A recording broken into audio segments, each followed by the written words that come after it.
nouveau journal de l'économie sur Sika TV. Très ravi de vous savoir fidèle à ce programme. Nous démarrons bien évidemment par le sommaire.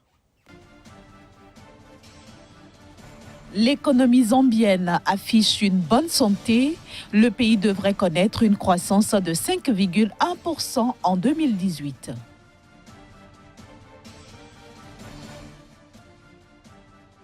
Le Bénin émettra le 21 septembre prochain ses premières obligations synthétiques. Le pays recherche 55 milliards de francs CFA.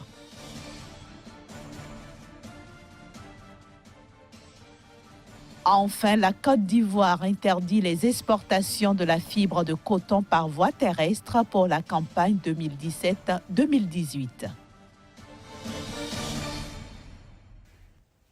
Je le disais à l'instant, la Zambie affiche de bonnes perspectives économiques.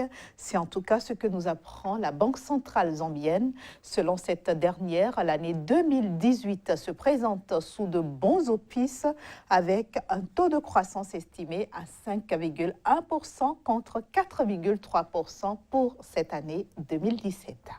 Les perspectives économiques de la Zambie sont au vert. C'est ce qui ressort des projections de la Bank of Zambia qui table sur un taux d'inflation compris entre 6,8% et 7% d'ici à la fin de l'année 2017. Mieux, le taux de croissance actuel de 4,1% devrait atteindre les 4,3% à la fin de l'année avant de s'établir à 5,1% en 2018. À l'origine de cette embellie annoncée pour l'économie zambienne à court terme, l'amélioration de la production minière enregistrée dans le pays. En effet, la production de cuivre devrait atteindre 800 000 tonnes en 2017, soit une hausse de 4% par rapport à l'année 2016. Autre facteur favorable, la reprise de la production énergétique et les bonnes récoltes agricoles de 2017. Lesquelles récoltes amènent la Zambie à aspirer à devenir un grenier régional et à occuper la deuxième place parmi les producteurs de maïs en Afrique australe, derrière l'Afrique du Sud. À tout cela, il faut ajouter le rôle important que la Chine a joué en accordant à la Zambie des prêts concessionnels pour le développement des projets d'infrastructures agricoles. Seule fausse note à ce tableau, la dette extérieure du pays qui avoisine aujourd'hui les 7 milliards de dollars et accapare 20% du revenu national, ce qui suscite des inquiétudes auprès des institutions financières internationales, notamment la Banque mondiale. Raison pour laquelle cette banque recommande un niveau d'endettement plus supportable, de quoi trancher avec les difficultés économiques et financières importantes auxquelles le pays s'est heurté l'année dernière du fait de la chute des revenus des exportations minières, notamment celle du cuivre dont la Zambie est le premier producteur africain.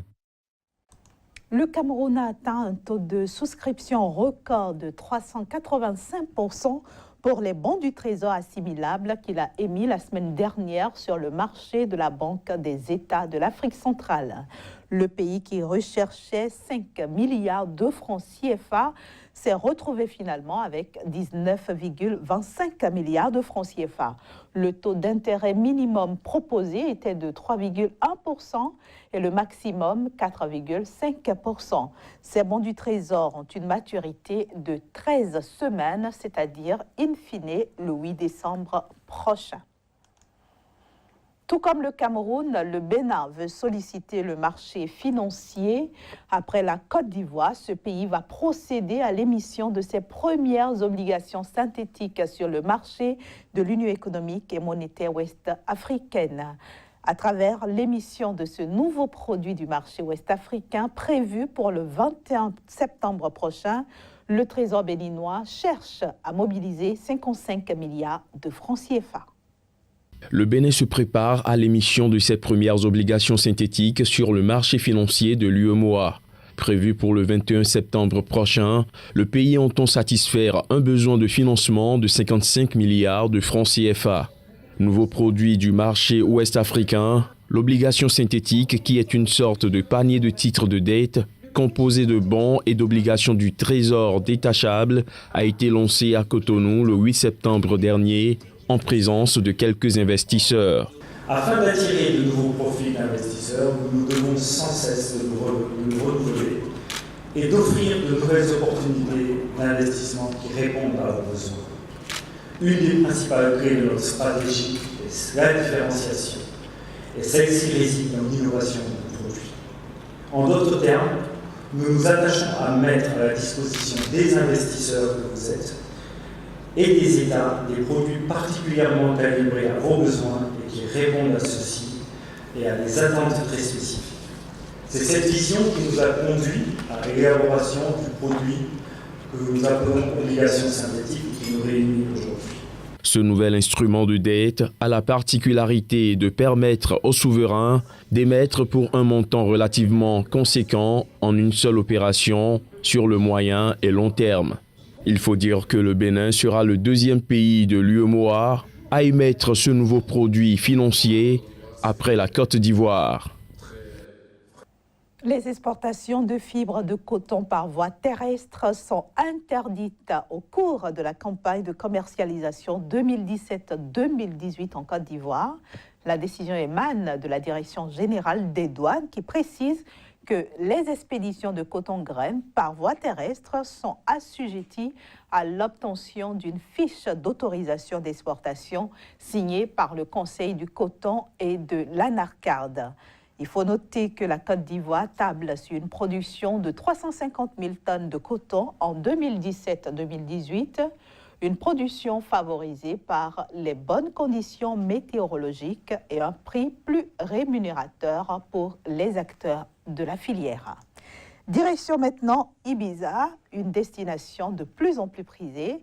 Elle a accueilli en 2016 plus de 3 millions de touristes. Conséquence, le prix des locations flambe et compromet les habitants et la quiétude aussi des passants. Direction maintenant Ibiza, une destination de plus en plus prisée. Elle a accueilli en 2016 plus de 3 millions de touristes. Conséquence, le prix des locations flambe, ce qui compromet la quiétude des habitants et des travailleurs saisonniers. Depuis son divorce, Gabriel vit dans cette fourgonnette à Ibiza. Avec son salaire de transporteur, il n'a pas les moyens de louer un appartement s'il veut garder de quoi vivre et payer la pension pour ses enfants. Il y a 2 ans, sur cette île des Baléares, un 4 pièces coûtait de 750 à 1 000 euros par mois.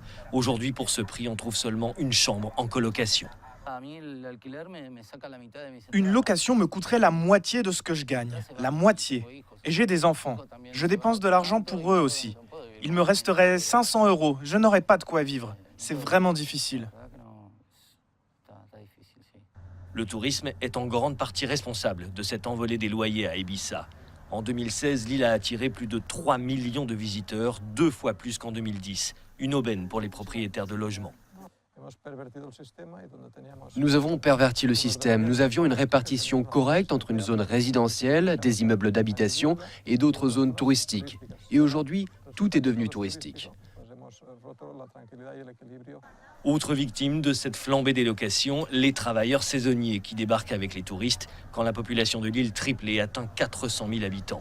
Javier est microbiologiste à l'hôpital d'Ibiza. Arrivé en juin, il pensait louer un appartement. Impossible. Aujourd'hui, il occupe l'une des 8 chambres que l'hôpital a dû libérer pour les employés dans la même situation que lui. J'ai trouvé des petites annonces, parfois à des prix accessibles, mais certaines étaient des arnaques. J'ai vu des arnaques. On parle de loyers très élevés qui ne valent pas la peine que je vienne travailler ici. C'était à chaque fois plus de 3 000 euros par mois. Le gouvernement régional des Baléares a adopté une loi pour encadrer l'usage des logements à des fins touristiques. Objectif, mettre un terme aux loyers abusifs et limiter le nombre de touristes à Ibiza. Un réel défi pour une île dont l'économie dépend principalement de cette activité. Une petite pause et on retrouve Casimir Pédior pour le débat du jour. Nous l'avons vu au début de cette édition, l'économie zambienne reprend des couleurs. Casimir Pédior, bienvenue sur ce plateau. Bonjour Inès. Alors, quels sont les secteurs d'activité qui impulsent l'embellie constatée en Zambie?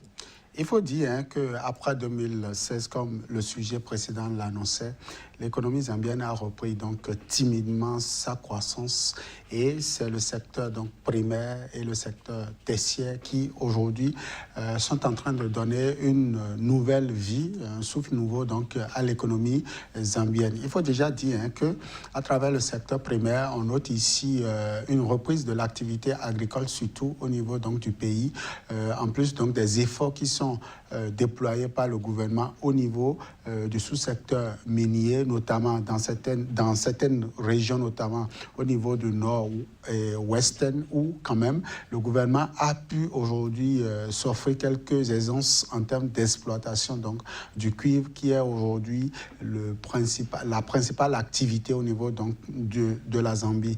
En dehors de l'agriculture, comme je le disais, il y a le secteur tertiaire, c'est-à-dire les services, les télécommunications notamment, qui aujourd'hui sont en train donc de donner cette embellie, donner un souffle nouveau à l'économie de la Zambie du moins.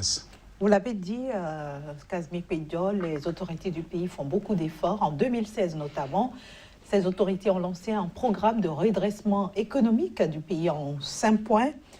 Quel impact finalement ce programme a eu sur l'évolution de la situation économique du pays? C'est vrai, Inès, il s'agit du programme Zambia Plus qui aujourd'hui vise à donc moderniser l'économie zambienne sur 5 points. Le plus important ici, c'est la reprise donc du secteur économique à travers la bonne gouvernance. Le gouvernement installé donc en septembre 2016 a donc pris à bras le corps certaines recommandations des institutions de Bretton Woods, notamment de la Banque mondiale, qui voudrait déjà qu'il y a déjà un certain équilibre entre les recettes au niveau donc du budget général de l'État et les dépenses. Et donc, désormais, la Zambie a compris que la bonne gouvernance doit d'abord passer par donc, la réduction au niveau des charges fixes de l'État. Et donc, le gouvernement a opéré des choix stratégiques dans le domaine. L'autre chose aussi, c'est le climat des affaires. Le climat des affaires qui doit être donc amélioré au niveau du pays. Et aujourd'hui, la Zambie doit tout faire pour donc produire davantage d'énergie électrique parce que l'un des points faibles donc de son économie en 2016, c'était donc le déficit énergétique qui n'a pas permis aux PME et aux PMI de mieux se porter au cours donc de l'année 2016. Casimir Pedjo, nous avons constaté que la météo en est aussi pour quelque chose. Alors pour 2017-2018, la météo serait-elle favorable pour les Zambiens? Oui, la météo serait favorable au niveau donc des prévisions et déjà on annonce pour 2018 une récolte au niveau donc des céréales, principalement au niveau du maïs, de l'ordre de 9,7% de croissance. C'est déjà bien pour un pays qui jadis importait les céréales pour son autosuffisance alimentaire. Et donc les Zambiens ont compris aujourd'hui, enfin le gouvernement a compris aujourd'hui qu'il faut diversifier les sources d'approvisionnement et déjà compter sur ses propres forces. Et donc l'agriculture pourra reprendre de ces embellis pour permettre à la Zambie de mieux se porter pour les années à venir. Merci beaucoup, Casimir Pedjo. Prochain rendez-vous avec vous sur ce plateau, c'est déjà demain. À demain donc. Toujours avec le même plaisir. Chers amis téléspectateurs, vous l'aurez compris, nous sommes déjà à la fin de ce numéro du Journal de l'économie. Ce fut un plaisir de vous l'avoir présenté. Retrouvez-nous demain dans un nouveau numéro.